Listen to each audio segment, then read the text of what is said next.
తెలుగులో హీరో నాగార్జున కొడుకు నాగ చైతన్య తొలి సినిమాతో విజయవంతమైన ప్రయాణాన్ని మొదలుపెట్టినటువంటి తాను తన మూవీ కెరియర్లో ఎన్నో మంచి సినిమాలు తీశారు. అలాంటి సందర్భాల్లో ఎన్నో సక్సెస్ అయ్యాయి. చెప్పుకోదగ్గటువంటి దాంట్లో మనం సినిమా చాలా సూపర్ హిట్ అయింది.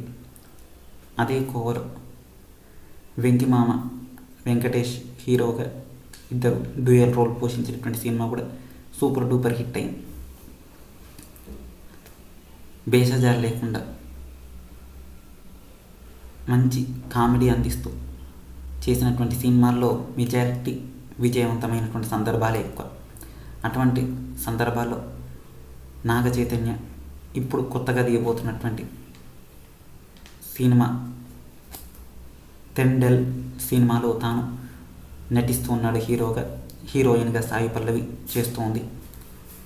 ఈ సినిమాకు ఇంటర్వెల్ వరకు పూర్తయింది. ఇలాంటి సందర్భాల్లో ఇంకా షూటింగ్ సగం వరకే అయింది.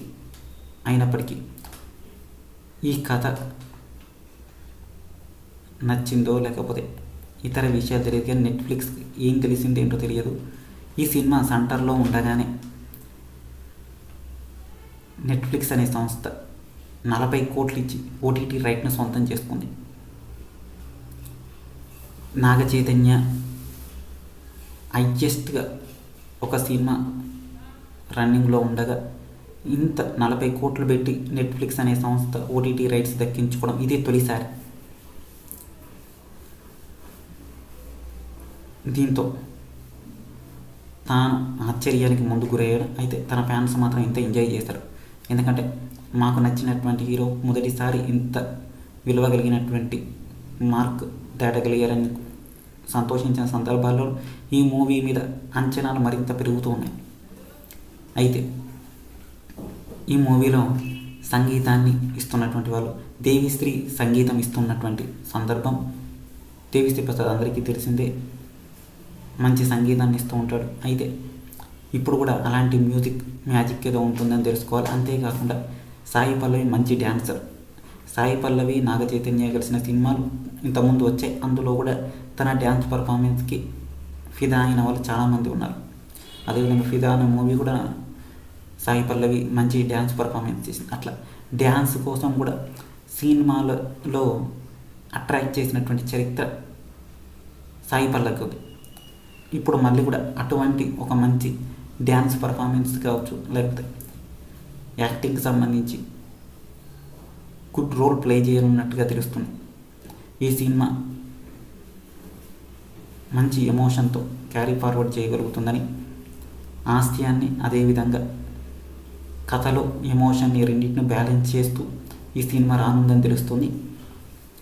అయితే ఈ సినిమా దసరాకు రిలీజ్ చేస్తారా లేకపోతే డిసెంబర్ దాకా ఆగి డిసెంబర్లో రిలీజ్ చేసి సంక్రాంతి బరిలో దించుతారా అంటే ఇంకా తెలియదు. కానీ ముందైతే ఆడియో రిలీజ్ చేయాలన్న భావంతో ఉన్నారు. అయితే ఈ చిత్ర యూనిట్ ఇంకా పూర్తి విషయాలు రావాల్సింది ఉంది. అయితే ఇప్పటికైతే నెట్ఫ్లిక్స్ మాత్రం సక్సెస్ అయినందుకు ఆనందంలో ఉంది చిత్ర యూనిట్ కూడా. అయితే దీనికి సంబంధించినటువంటి విషయాలు అఫీషియల్గా రావడం, అదేవిధంగా దీనికి సంబంధించిన ప్రమోషన్లు కూడా నెట్ఫ్లిక్స్ భాగస్వామి అవుతుంది అని చెప్పి భావిస్తున్నారు. ఎందుకంటే నెట్ఫ్లిక్స్ సినిమా సమయంలో కూడా కింద తన లోగో పెట్టుకుంటుంది కాబట్టి ఖచ్చితంగా కూడా నెట్ఫ్లిక్స్ అనే సంస్థ భాగస్వామ్యం కూడా అవుతుంది అని చెప్పి సంతోషిస్తున్నారు. అంటే ఒక మూవీకి ఇటువంటి రావడం నాగ చైతన్య లైఫ్లో ఇదే తొలిసారి. మరి రేపటి రోజున మరిన్ని మంచి విజయాలు అందుకోవాలని మేము కూడా ఆశిస్తూ ఉన్నాం.